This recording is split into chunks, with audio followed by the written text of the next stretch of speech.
Olá, eu sou Kyria Wolf e sejam bem-vindos a mais um Café Profano.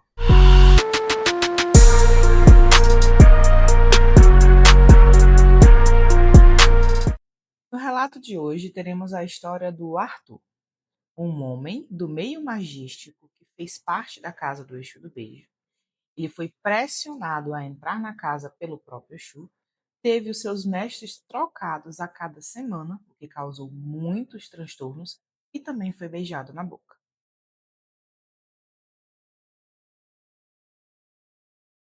E então, mais uma vez ali, começou para mim um tormento e uma cicatriz que provavelmente fique por um bom tempo. Todo mundo pagou seus oráculos para descobrir quem eram os seus mestres, né? O oráculo de Shu, que revela ali, mas de primeiro momento ele não conseguiu saber quem eram os meus mestres. E aí ele foi dizendo que depois a gente tentava de novo e tá tudo bem. Vida que segue. Depois, a cada sábado, né, a cada gira, eu ganhava um mestre diferente do Exu da casa e não através do oráculo. E assim eu fui juntando muitos mestres ao longo desses períodos, né, desses meses que se sucedem anterior ao batismo. E fui ficando cada vez mais triste e decepcionado por ver todos os outros adeptos ali sabendo conduzir, supostamente, a sua vida espiritual, e eu não conseguia me fixar e nem nomear ainda quem eram os meus mestres, já que, todo final de semana, eu ganhava um Exu e uma pombagira diferente. Isso para mim trouxe consequências irreversíveis, aonde até hoje, por exemplo, eu tenho muita dificuldade em confiar. E o que esse suposto Exu falava é que ele estava me dando esses mestres porque esses mestres tinham algo a trabalhar na minha vida. E novamente, como eu não entendia como era o trabalho de Exu em terra, eu fui aceitando muito mais como um espectador leigo do que como um magista, já que eu ainda estava aprendendo a forma de trabalho de Sri Pombagira.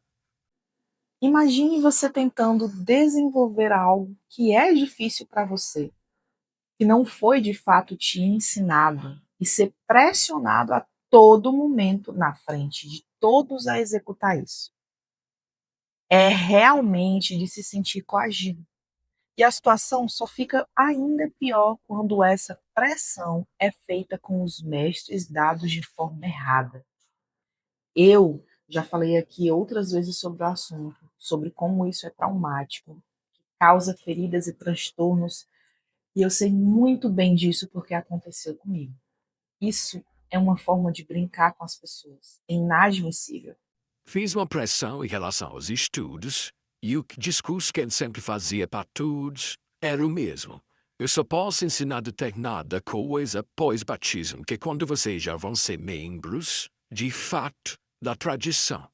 Ok, como magista, eu compreendo que em algumas tradições é assim mesmo que funciona, e foi passando o tempo, foi passando os meses. Quando estava se aproximando do batismo, eu, ou qualquer ser humano normal, também tinha conta para pagar, coisas por fazer, família para cuidar, mas não consegui juntar esse dinheiro, que não é pouco. A gente não está falando aí de uma quantia de R$ 1.000, não é isso. Mas eu não consegui juntar e comuniquei que não iria me batizar. Ele não aceitou muito bem, começou a dizer a mesma coisa que ele sempre falou para todo mundo. Vende isso, faz empréstimo, faz aquilo. E aí, mais uma vez, eu comecei a achar uma atitude meio desesperada. Não algo conduzido pelo espiritual. O correto seria, olha, se for para ser agora, nesse momento, vai dar tudo certo, você vai conseguir se organizar e vai dar tudo certo. Mas não foi assim que aconteceu. Começou a ter uma série de pressão, inclusive até psicológica, para que isso acontecesse. É sempre o mesmo padrão, né? Ele quer que as pessoas fiquem endividadas de qualquer forma, e esse dinheiro vai para ele, enquanto as pessoas passam por dificuldades. Nós já apresentamos relatos aqui em que a pessoa não tinha o que comer.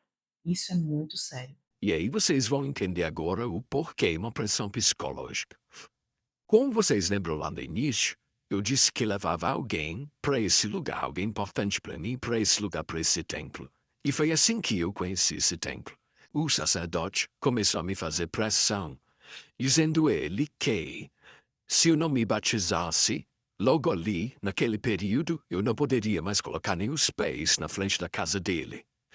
E aí eu fiquei me perguntando como que eu ia fazer para deixar e buscar essa pessoa. Ia ser como, tipo, fugindo ou deixando ela num canto, como se fosse algo errado. É, eu comecei a ficar meio inquieto com tudo isso que estava acontecendo.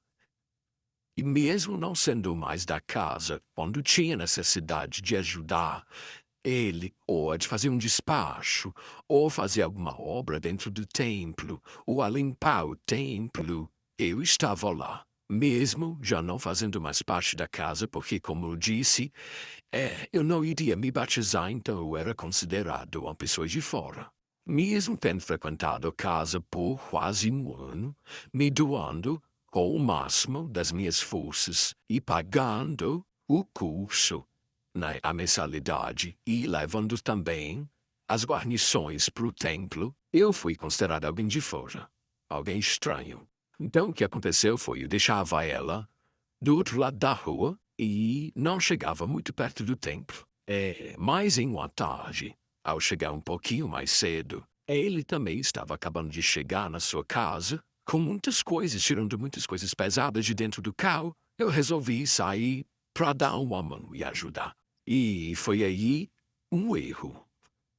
Quando eu terminei de descarregar o carro com ele olhou para mim na frente de outros adeptos novamente e disse: se você não viesse batizar agora, eu não deixo mais você entrar aqui.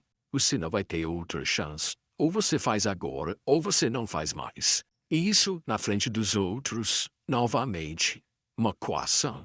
Como ele percebeu que todo mundo olhou estranho, naquele momento, ele começou a querer consertar o que ele tinha acabado de fazer. Diz para mim que de alguma forma tudo ia dar certo, falou algumas coisas e disse que eu poderia fazer esse pagamento parcelado, que o importante era eu permanecer na casa, que isso e que aquilo. E aí eu vi que talvez ele estivesse realmente tentando ajudar. Ledo engano.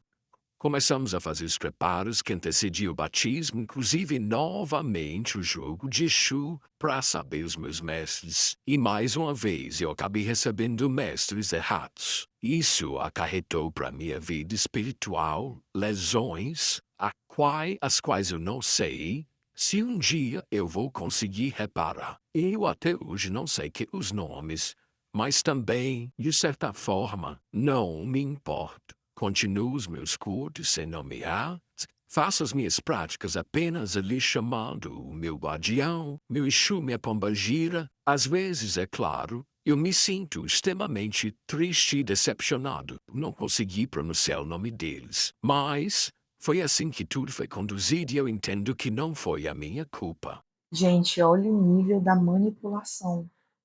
O Arthur foi até onde era possível para ele e deixou isso tudo muito claro.